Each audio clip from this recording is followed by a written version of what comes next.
Welcome back, dear students and friends. We were discussing chapter number 8 and we have finished most of the organelles of the chapter number 8 in prokaryotic cell as well as in a eukaryotic cell. Today we are going to learn the last organelle and the most important organelle of cell, and that is nucleus. Okay students, today we have to learn the nucleus. You know the basic structure of a cell. This is a cell. Okay, and this cell contains usually a nucleus. This is called as a nucleus. We have to learn this structure of this nucleus. So I just enlarge only the structure of this nucleus over here. Okay, I am enlarging the structure of this nucleus. So what the nucleus consists of? This is a nucleus, enlarged portion. Okay, so it's an enlarged nucleus, this one. Okay, so what it consists of? This nucleus, when it is observed under an interface means a phase of a cell where it is not dividing, okay, or where it is preparing for cell division.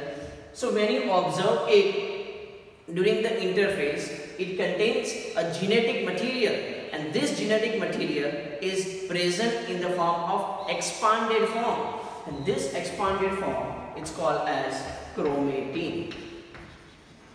What it is called as? Chromatin. It is the expanded form of a DNA, deoxyribonucleic acid, that is present or that is observed during the interface, that is called as a chromatin. Okay, so this is going to be observed. But when the actual division start, when the mitosis is going to be start, this chromatin they condensed and it forms a chromosome. What it forms? It forms a chromosome.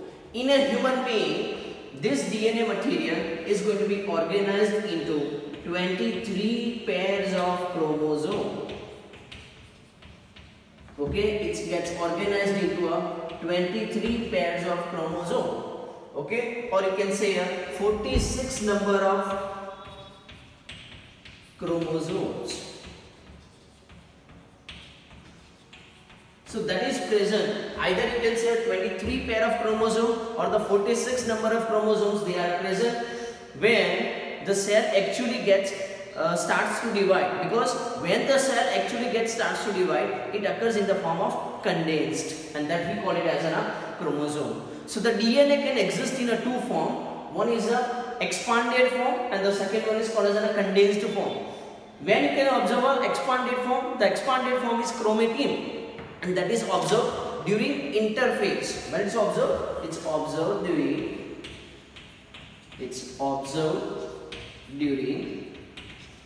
interphase.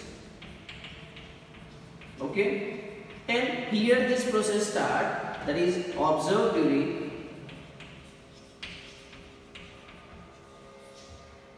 mitosis, or you can say actual cell division. You can observe this chromosomes. Okay, now this nucleus, okay, I have just enlarged this much portion nucleus over here.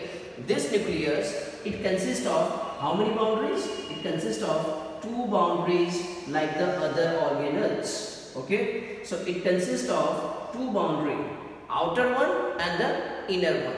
But there is a space in between them. There is a gap in between them.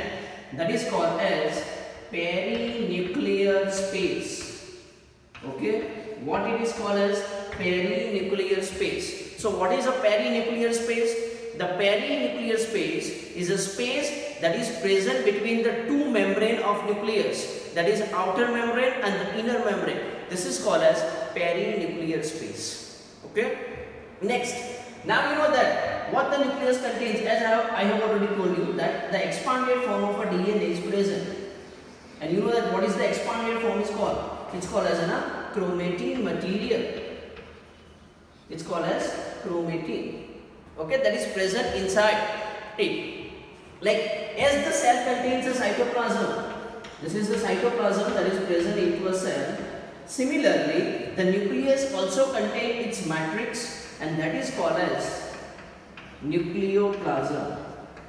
Or in short, you can say that the cytoplasm of a nucleus is called as a nucleoplasm, where all the activities of nucleus that takes place.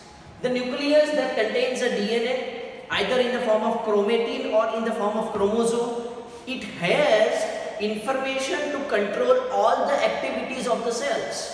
The activities within a cell, they are controlled by a DNA or the information that is present in the DNA. Hence, a DNA is considered as brain of a cell because it has a power to control all the activities. And the activities which happen in the nucleus, that occurs into a nucleoplasm. That occurs in the nucleoplasm. Now, apart from that, what it has? This nucleus also contains a darkly stained spherical body. Darkly stained spherical body that is present in the nucleoplasm of a nucleus, and that is called as nucleolus. Remember, it's called as nucleolus. The whole is called as nucleus, and the darkly stained body which is present in it, it's called as a nucleolus. Okay, and this nucleolus, it's an site for rRNA synthesis. So what is a nucleolus? The nucleolus, it's a site for rRNA, that is a ribosomal RNA synthesis. You have to remember, this is the most important MCQ. What is a nucleolus? Nucleolus is a spherical darkly stained body that is found in the nucleoplasm. And what is its function? The function of it provides an active site for rRNA or ribosomal RNA synthesis. This is a function of a nucleolus. Okay. Usually the cell contains one nucleus, means they are uninucleate. Okay, uni means one. So the cell contains one nucleus, but we have exceptions. There are few mature cells which do not have a nucleus, and those cells which do not have a nucleus, they are called as anucleate. Okay, anucleate means they do not have a nucleus. And remember the examples which are anucleate. The first example is RBC, or you can also call it as erythrocytes. This is the first example which do not have a nucleus. The second example, that is from a plant, it is sieve tube cell. These are the cells which do not have a nucleus. Okay, so they are called as anucleate. They are called as an anucleate. I again repeat, usually the cells are uninucleate, means they possess how many nucleus? One nucleus. But there are a few exceptions. They don't have a nucleus, like the mature cells of RBC and the sieve tube cell. I again specify more. The RBC, some RBC contains a nucleus, but the RBC that is present in mammals. Okay, mammals means those animals which have a mammary gland, they are called as mammals. So the mammal RBC do not have a nucleus. Okay, they don't possess the nucleus. Okay, the other non-mammals RBC have a nucleus, but the mammal RBC or the erythrocytes do not have a nucleus. And we are the mammals, so the human RBC do not contain a nucleus. Similarly, in the plant, the sieve tube cell also do not contain a nucleus. Okay, so this is the components or the parts what you can see in the nucleus. One more part that was remaining, and that is the nuclear pore. In the outer and the inner membrane, at certain places, there are pores are present. Okay, these pores are called as nuclear pores. What they are called as? Nuclear pores. What are the functions of this nuclear pore? The function of this nuclear pore, that it allow the entry and exit of, proteins and RNA. Okay, so it allows the two-way movement, entry and exit of proteins and the RNA. The small pores are present. These small pores are called as nuclear pores. What they are called as? Nuclear pores. Okay, so this is about the nucleus. Okay, now you know that there is a presence of DNA either in the form of chromatin or in the form of a chromosome. Okay, so here we will see when they are present in the condensed form, that occurs in a chromosome, and human being has 23 pair of chromosomes or 46 number of chromosomes. So now we have to learn the structure of chromosome. Okay, it is again important. What is the structure of chromosome? So let's start with the structure of chromosome.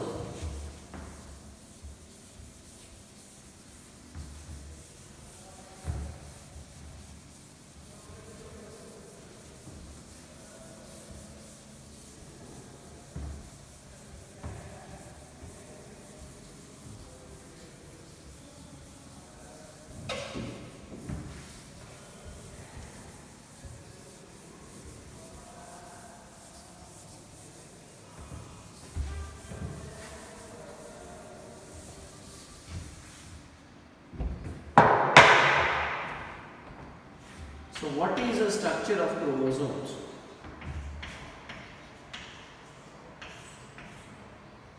Okay, if you see that in the structure of chromosome there is a presence of primary constriction body.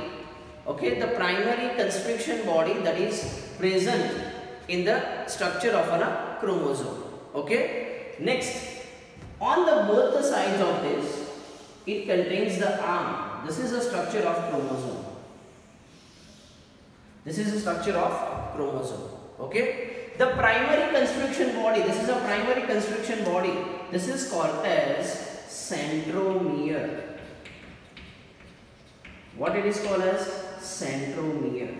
Okay, so the centromere, that is a primary constriction which is present on the structure of a chromosome. On the both sides of it, it possesses the arms of a chromosome, and these arms are made up of a DNA. You are surprised to hear that one human cell that contains 2 meter long, one human cell, 2 meter long DNA. Okay, you are surprised to hear that the one human cell, okay, which you cannot see through your naked eyes, and within that cell there is a presence of nucleus, and that nucleus contains 2 meter long DNA. Means it is more than your height when you compare the lengthwise. A 2 meter long DNA is present, and that is organized in the form of a chromosome. So here the most important point is that how it is organized, or what are the structural components. In the chromosome structure there is a presence of a primary constriction. This primary constriction is called as centromere. What it is called? Centromere. On this primary constriction there is a disc shaped structure, like I am drawing like this. This is a disc shaped structure, and the disc shaped structure that is found in the centromere, that is called as kinetochore. What it is called as? Kinetochore. A disc shaped structure that is present on the surface of the surface of a centromere. This is called as a kinetochore. Okay, now depending on the position of this centromere, there are 4 types of chromosome. How many types of chromosome? 4 types of chromosome depending on the position of centromere. The first is called as metacentric. Second is called as submetacentric. Third one is called as acrocentric. And the fourth one is called as telocentric. How many types of chromosome? There are 4 types of a chromosome based on the position of centromere. Okay, again repeat, based on position of centromere, there are 4 types of chromosome. This is again important. Metacentric, submetacentric, acrocentric and telocentric. These are the 4 types of chromosomes are present. What is a metacentric chromosome? In a metacentric chromosome, the centromere is present in the center, and there are 2 equal arms on both the sides. A centromere is present in the center, and the 2 equal arms on both the sides of centromere. Such kind of chromosome is called as metacentric chromosome. Another one is submetacentric chromosome. In a submetacentric chromosome, the centromere is slightly away from center. slide away from center. So it forms one short arm and one long arm. Here you can see one short and one long. Okay, but here you can see on both the sides, this side and this side, the size or the arm size is the same in metacentric. But in submetacentric, the centromere is present slightly away from center. So on one side short arms, on the another side there are presence of a long arm. Such type of chromosomes are called as submetacentric chromosome. The third one is called as an acrocentric chromosome. In this acrocentric chromosome, the centromere is very far away from center. Far away from center. So on one side there is a presence of two short arm, on other side there is a presence of two long. Okay, so here just the short and the long arm, but here very short and very long, because the centromere is present far away from center. Such kind of chromosome is called as an acrocentric chromosome. And the last one is called as a telocentric chromosome. Here the centromere is present at one end, so both the arms, they are present only on one side. Such kind of chromosome is called as telocentric chromosome. Okay, I again repeat, if you see the structure of chromosome, in the structure of chromosome there is a presence of primary constriction. Here primary constriction, this primary constriction is called as centromere. And on this centromere there is a presence of disc shaped structure called as kinetochore. Based on position of this centromere, the chromosome can be of four types: metacentric, submetacentric, acrocentric and telocentric chromosome. In metacentric chromosome, the centromere is present in the center and equal arm on both the sides of centromere. And in submetacentric chromosome, the centromere is present slight away from center. So that's why on one side short arm, another side long arm. Okay, which you can see here. In acrocentric, the centromere is present far away from center. So on one side too much short arm, and on the another side too much long arm. Okay, such kind of chromosome is called as acrocentric chromosome. And in the last type, a telocentric chromosome, the centromere is present at one end, so both the arms are present on one side. This is called as telocentric chromosome. So this is a very important short notes, the types of chromosome based on the position of centromere. Okay, so this is a short note on the types of chromosome. Okay, so today we have discussed the two things. One is the structure of nucleus and the types of chromosome. I will also tell you one more thing, that's an extra.